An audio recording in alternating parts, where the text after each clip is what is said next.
Sometimes in life, you make decisions that you eventually come to regret. And for Oscar Ward Jr., one small decision will eventually become the one that cost him the rest of his career. Hey, my name is Oscar Ward Jr. You probably know me, the ex-NBA player, aka the failure. If there's one thing I know is that problems, they come and they go. They don't scare me. I just embrace them. And to be honest with you, that's probably the reason why I'm here, making a documentary of my downfall. This is the story of an NBA player who rose to the top and then made a huge mistake. This is the fall of Oscar Ward Jr. So, Oscar, everyone's career starts somewhere. What would you say is yours? It all started when I was 5 years old, when my dad brought me that little rim. I used to shoot so many times in that rim. I grew up watching Kobe Bryant in my childhood. I had that Mamba mentality. It wasn't that good at first, but eventually, I improved it. But I will say that everything started when I was in 5th grade and I did my first ankle breaker. It was just an unique, moment. I remember all my teammates amazed, the crowd cheering. In that precise moment is when I realized that basketball was something I could control.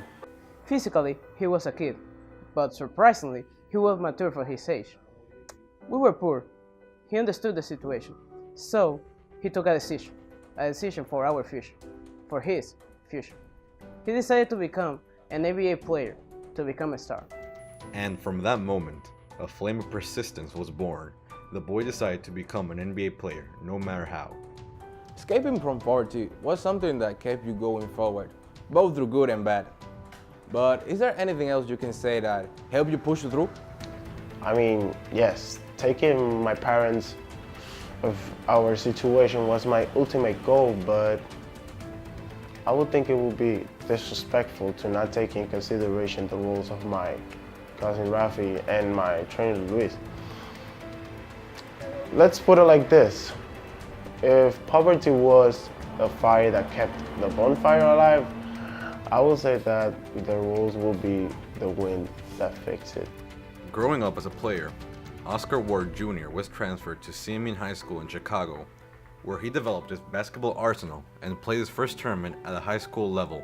I remember back in the day when he used to come from school, the only sound you would hear would be of, 3 hours straight of the sound of bouncing basketballs, and he then will go to take a bath and go to bed, and he will watch NBA games all night long. I consider Oscar not as another basketball player, but as a son. I feel his energy and I like it. I remember when that boy came to me asking for help.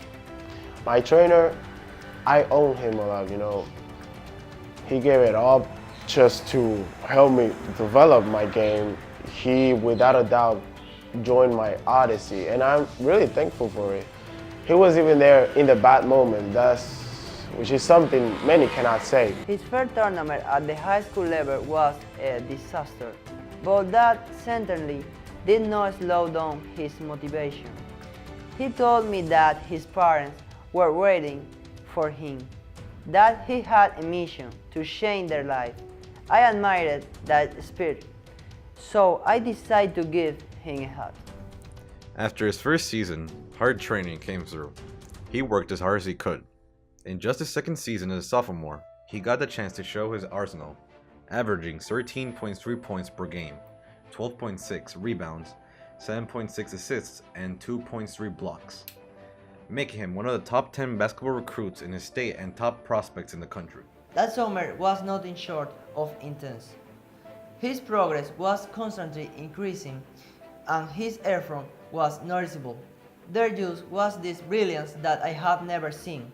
Not here, not back home in Cuba. His development was just amazing. I remember we used to play together. It was just unique. Even though his shot was still in development, his sense of the game was just astonishing. Many of the decisions he took back then led his team win. He was always regarded as the MVP, no matter the opponent. Was college a different experience?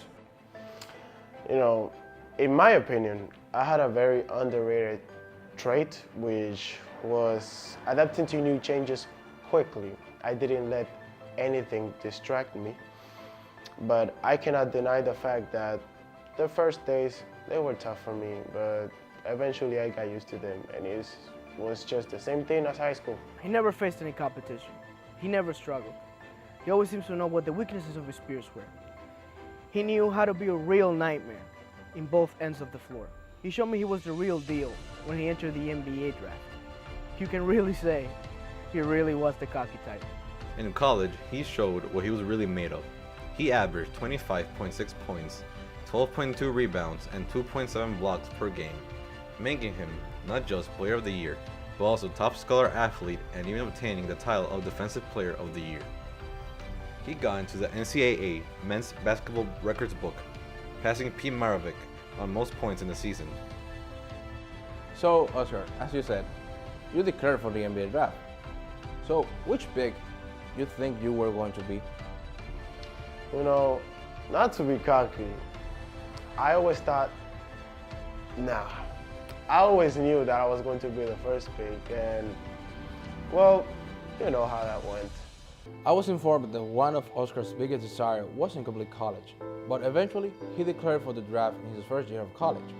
Which situation do you think changed his desire?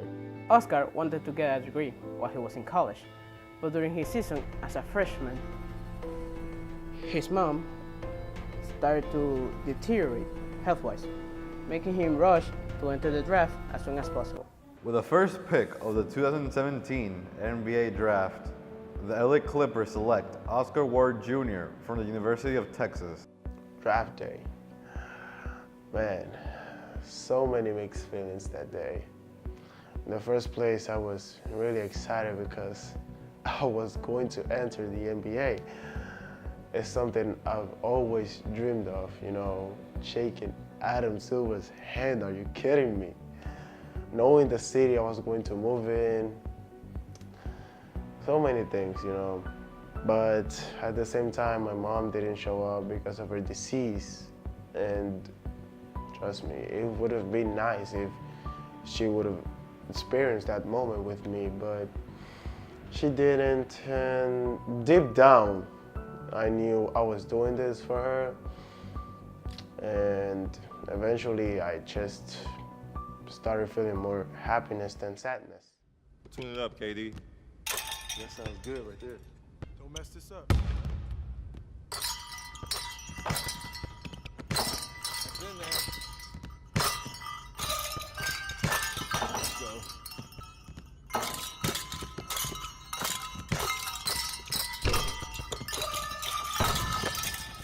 Dunk that. After a magnificent season where he played good enough to be named the Rookie of the Year, the off-season came, and hard work and training became his primary motivation. His mindset to become the MVP. It was amazing.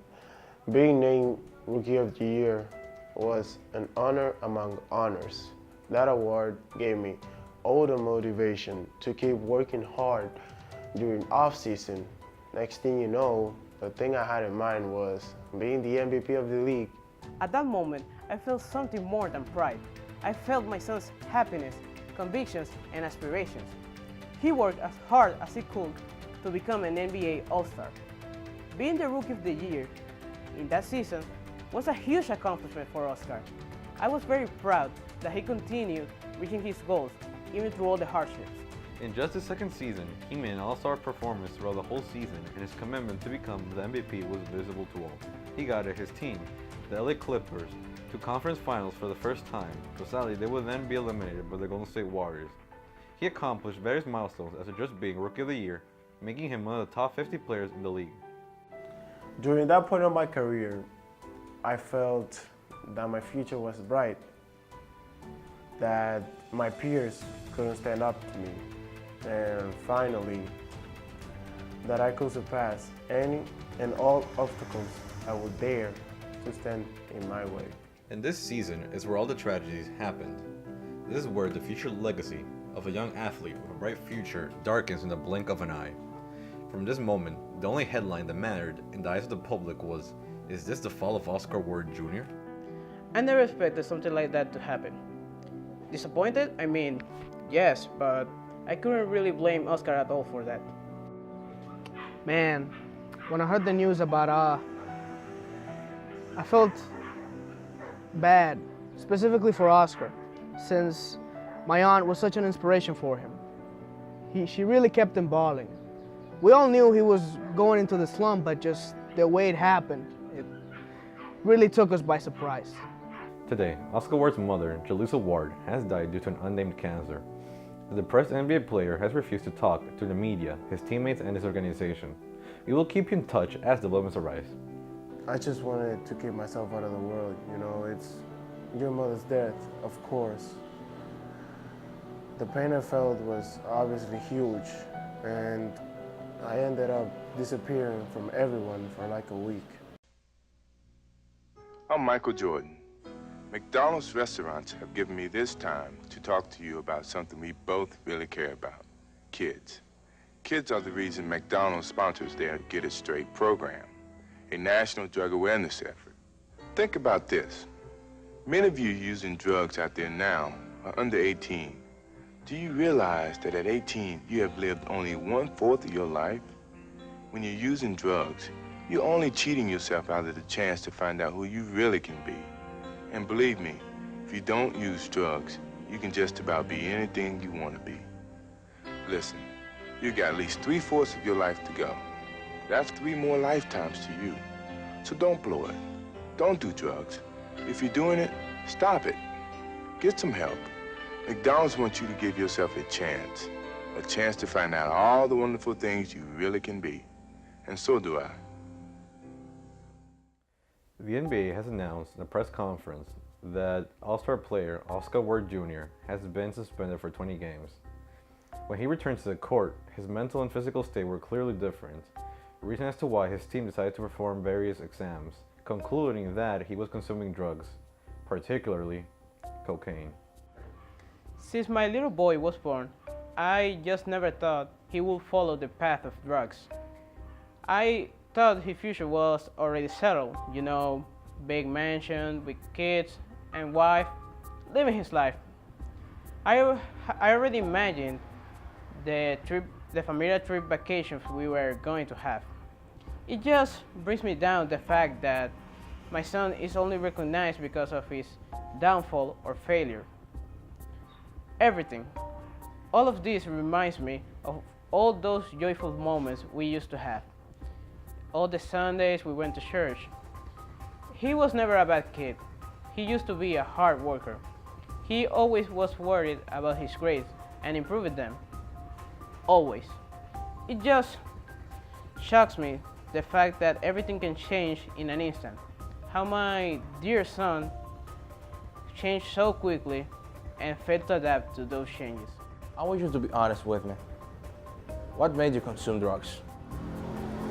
I asked the GM of the team if I could take some days off because I didn't know what to do. I felt like I didn't have much of a choice but to visit my hometown to remember the good old days.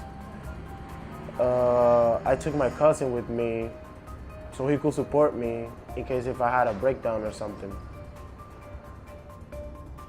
We reached home. I didn't even unpack.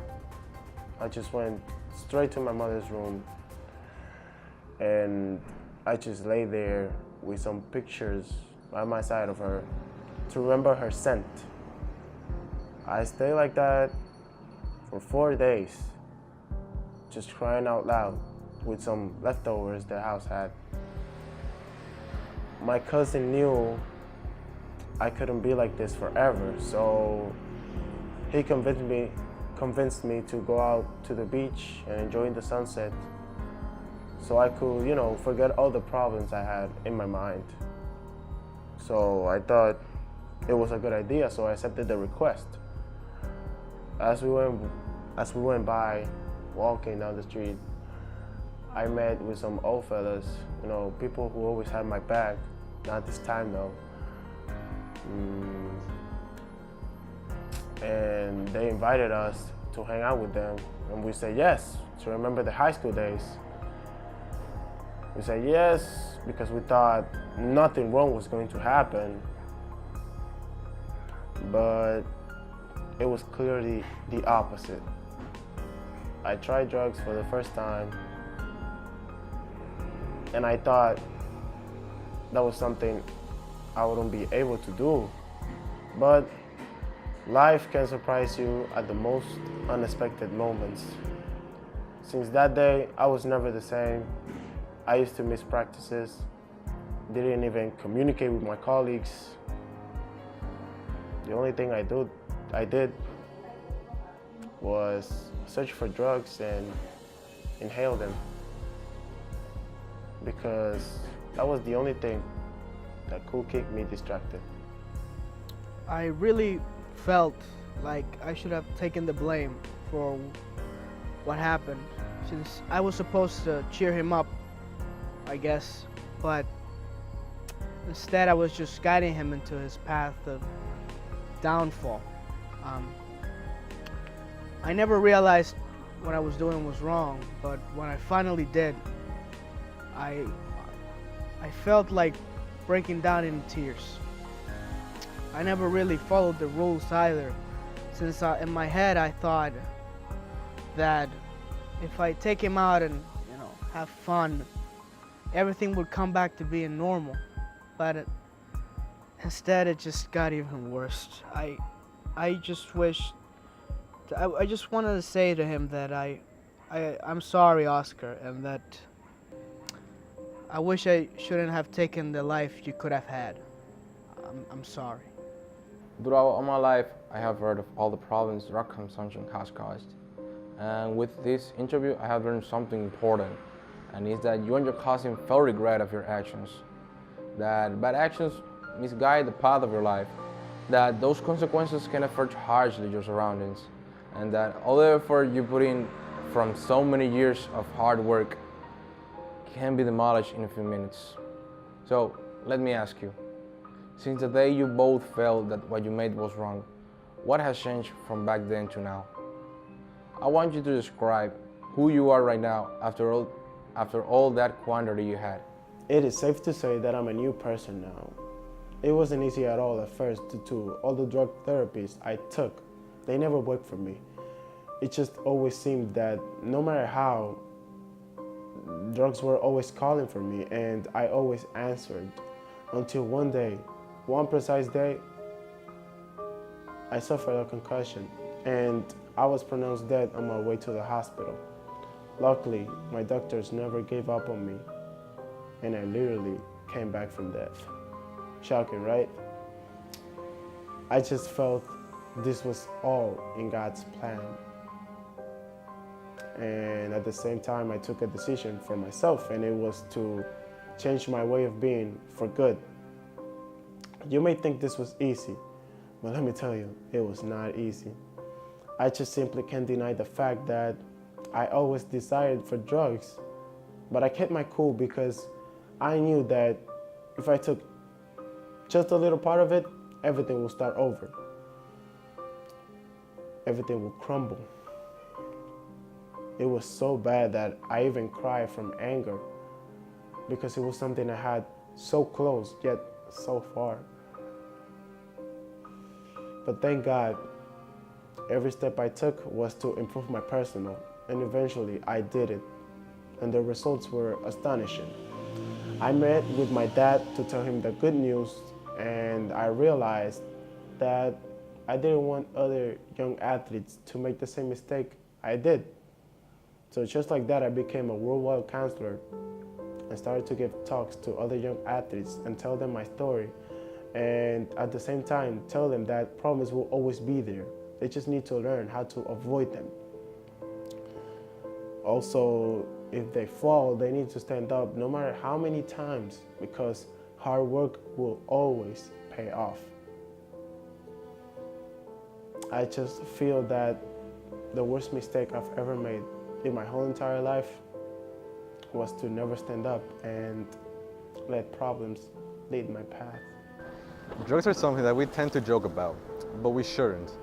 They affect countless of people all around the world. People you knew, know, and will know. Many lives are crushed under the weight of a simple decision, not knowing that their lifespans are shortened as they consume. Many success stories eradicated, and yet there are many downfalls that are redeemed. If you've fallen down, please get back up, because the truth is, you have only one life, and you should cherish it, because once it's gone, you're not getting it back.